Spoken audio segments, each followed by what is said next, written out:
Salut à tous.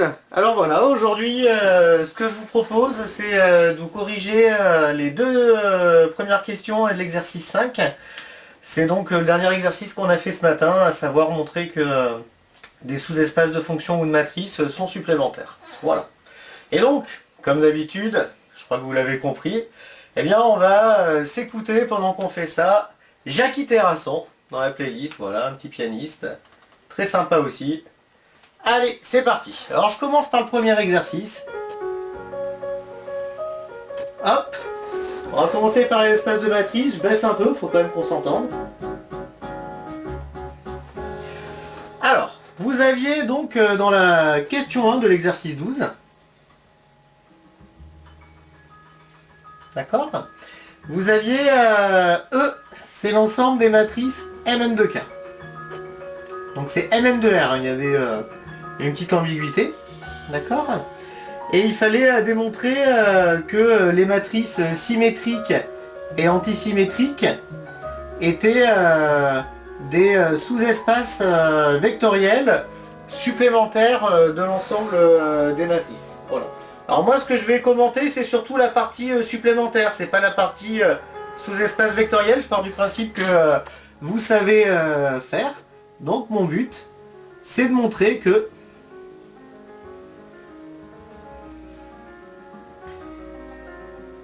l'ensemble des matrices symétriques plus l'ensemble des matrices antisymétriques, c'est égal à grand E.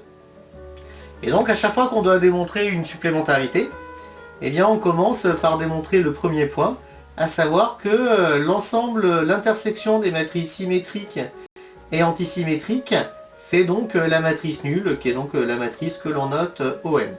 Voilà. Alors bien sûr, il y a toujours la même inclusion qui est toujours élémentaire lorsqu'on est en présence de sous-espace vectoriel. L'intersection est un sous-espace vectoriel, donc cette inclusion est toujours vérifiée. Voilà. Et donc celle qui a un peu de consistance, c'est montrer que lorsque vous prenez l'intersection des deux espaces, eh bien vous allez être inclus dans l'ensemble restreint à la matrice nulle. Donc ce que je vais faire, c'est que je vais prendre soit M qui appartient à l'intersection des matrices symétriques et antisymétriques. D'accord? Et le but, on est d'accord, c'est de montrer que M est égal à la matrice nulle.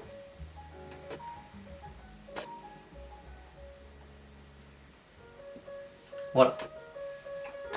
Donc par hypothèse, il y a deux choses qui vont intervenir.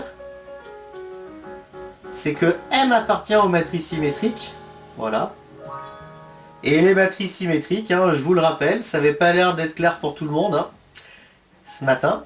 Mais c'est des matrices qui sont égales à leur transposée. Et évidemment, appartenir à l'intersection, c'est vérifier l'ensemble des deux. Et bien qu'est-ce qui se passe avec ces deux conditions? Eh bien il se passe que M égale à moins N, et ça, ça implique que 2M égale à la matrice nulle. Et ça forcément, ça implique que M est égal à la matrice nulle, et donc c'était ce qu'il fallait démontrer. D'accord? Voilà, donc ça nous démontre le premier point, par double inclusion, ceci. Et maintenant on a un deuxième point à vérifier, c'est que lorsqu'on fait Sn de R plus AN de R, eh bien on obtient E. D'accord? Voilà. Alors évidemment, il y a l'inclusion élémentaire, il y a toujours une inclusion qui est élémentaire, qui est celle-ci, effectivement, si vous faites deux matrices, vous sommez, vous obtenez encore une matrice, hein, de la même taille. Donc ça, c'est évident. Voilà. Et donc, ce qui pose plus problème, c'est l'inclusion réciproque. Donc, E inclus dans Sn de R plus AN de R. Voilà. Donc, en fait, ce qu'il faut faire, c'est on part de M qui appartient à E. Et je cherche à prouver l'existence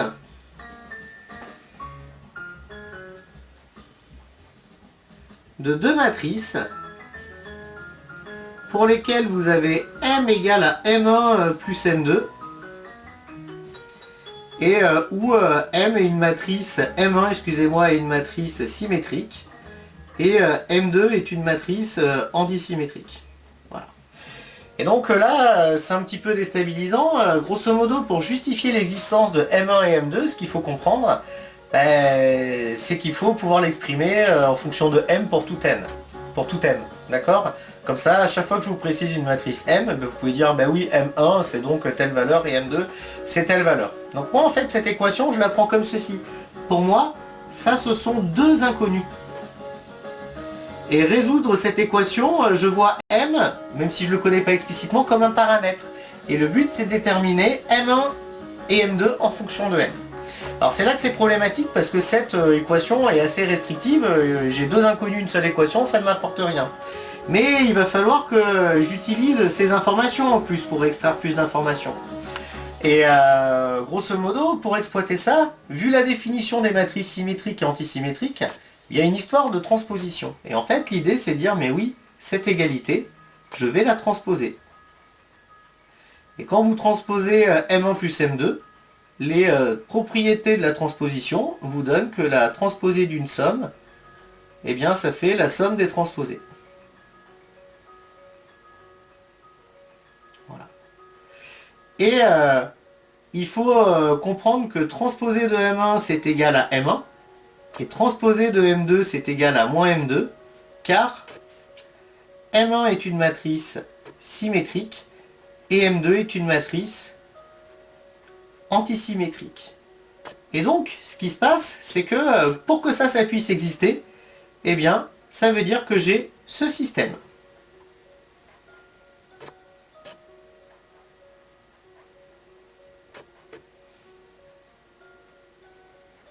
Voilà. Et donc, il vous reste à faire la chose suivante.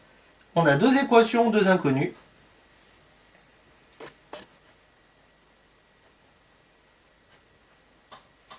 Et ça va vous faire, eh bien en fait, M1 est égal à M plus transposé de M sur 2.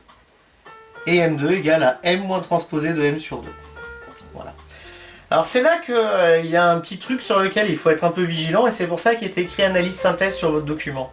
En fait, ce système que je résous, il n'est pas équivalent à ceci. En fait, en passant la transposition, j'ai fait des a priori, des implications. Et donc c'est à cause de cette implication qu'il va falloir faire une réciproque. En grosso modo, moi j'en suis là. Si M1 et M2 existent, nécessairement, il vérifie ça. Et donc moi, ce que je fais, c'est je fais la phase de synthèse. Ça, c'était en fait la phase d'analyse. Et donc moi, la phase de synthèse, c'est dire que réciproquement, eh bien on vérifie si l'on pose M1 qui est égal à M plus transposé de M sur 2 et M2 égale à M moins transposé de M sur 2. J'ai trois choses à vérifier pour être sûr que ça marche bien pour ce système. Il faut qu'en gros, ces trois choses soient vérifiées. Donc je vérifie bien qu'en faisant M1 plus M2 c'est égal à M. Ça c'est évident. En somme. Ensuite, il faut justifier que M1 est symétrique. Alors ça, c'était un petit exo qu'on avait fait sur les matrices. Effectivement, quand vous sommez ça, ça fait transposé de M plus transposé de M sur 2. Et puis ça fait M plus transposé de M sur 2. Et ça fait M1. Voilà. Et de même, vous obtenez M2 qui est antisymétrique pour les mêmes raisons. Et ça vous prouve qu'il existe deux couples, une symétrique et l'autre symétrique, tels que M égale à M1 plus M2. Et ça, c'était exactement ce qu'il fallait démontrer, parce que ça correspond à ça. Voilà pour cette question. D'accord ? En fait, dans cette question 1, vous avez en place tous les ingrédients classiques dans la recherche de supplémentaires qu'on va pouvoir adapter sur des recherches de supplémentaires chez les fonctions. Il y a l'intersection qui est toujours assez évidente, et puis il y a la petite précaution sur la somme, parce qu'en général, on cherche plutôt des conditions nécessaires, et donc il y a un travail de réciproque à faire. Donc moi, je vais faire la même chose, mais avec l'espace des fonctions de la variable réelle. Donc je vais prendre E qu'on note R puissance R dans le document, je crois, mais grosso modo c'est F de R dans R. Je vais prendre F qui est l'ensemble des éléments de E qui s'annulent en 0, et G qui est l'ensemble des fonctions constantes. Voilà, donc les fonctions constantes, c'est les fonctions qui s'écrivent f de x égale à c pour tout c appartenant à R. Voilà. Et donc toujours pareil, le but c'est de montrer que f et g sont supplémentaires dans E. Et donc je vais commencer par montrer que f inter g égale à E. Et donc à chaque égale la fonction nulle. D'accord. Et la première inclusion est toujours pareille, elle est évidente.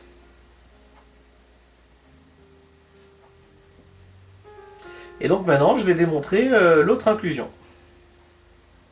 Et donc c'est toujours la même chose.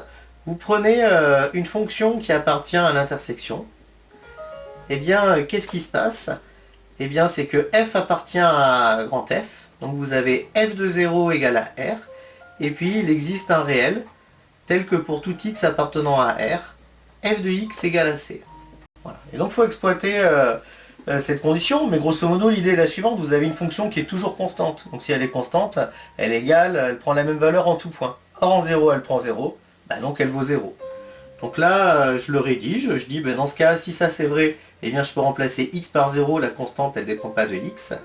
J'ai f de 0 qui est égal à C, et ça veut dire que C égale à 0, et d'où, pour tout x appartenant à R, f de x égale à 0. Voilà. Et donc maintenant, j'ai toujours le deuxième travail, ça c'était ce qu'il fallait démontrer. Mon deuxième travail, c'est de montrer que f plus g, c'est égal à E. Et donc évidemment, il y a toujours le même principe. On a f plus g qui est inclus dans E, qui est évident. Voilà. Et moi, ce qu'il faut que j'essaye de montrer, c'est que E est inclus dans f plus g.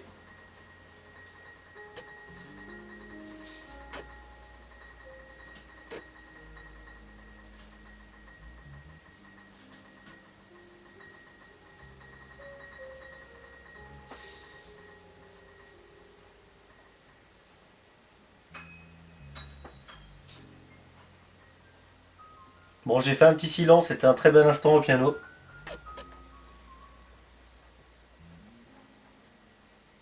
Après, je sais pas si vous l'entendrez très bien. Bon, j'en reviens là. Alors, f égale à f1 plus f2, je vais plutôt l'écrire comme ceci.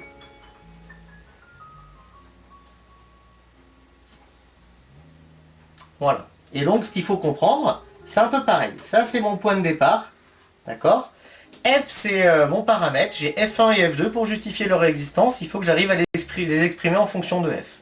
Comme ça, à chaque fois que je vous explicite une valeur de petit f, ben on pourra dire, ben oui, mais du coup, f1, ça vaut tant, et f2, ça vaut tant. D'accord ? Alors pour ça, il faut que je regarde un peu qu'est-ce qui définit f1. Ben f1, ça vérifie juste f1 égale à 0. Et f2, ça veut juste dire que c'est une fonction constante. Donc ça veut dire qu'elle prend toujours la même valeur petit a. D'accord ? Et donc, je commence par extraire des conditions de cette équation qui est vraie pour tout x. Vu la définition de f1, eh bien, il est trop tentant de l'appliquer en 0.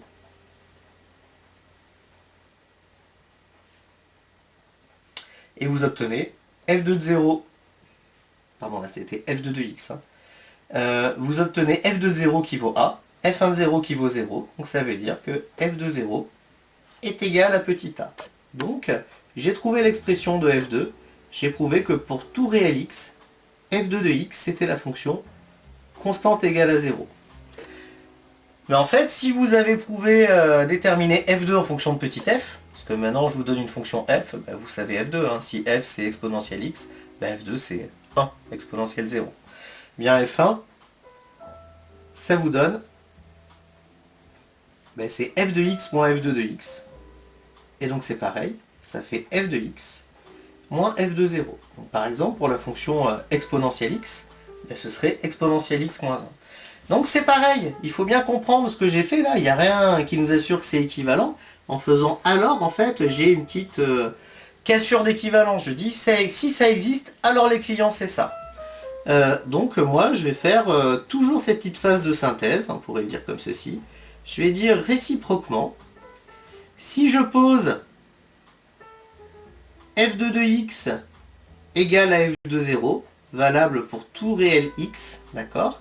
Et si je pose pour tout x appartenant à R, la fonction f1 de x qui est égale à f de x moins f de 0, eh bien vous pouvez vérifier que les ensembles des trois conditions qui régissent ceci, en fait, c'est ça qu'on cherche, hein, eh bien c'est vérifié. La première, effectivement, quand vous faites ça plus ça, les f de 0 se simplifient, et donc vous obtenez bien f1 de x plus f2 de x égale à f de x.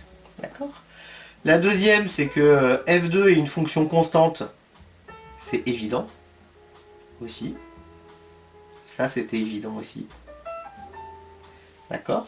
Et après, f1 c'est nul en 0. Ben oui, parce que si vous calculez f1 de 0, ben ça va faire f de 0 moins f de 0. Et ça fait 0.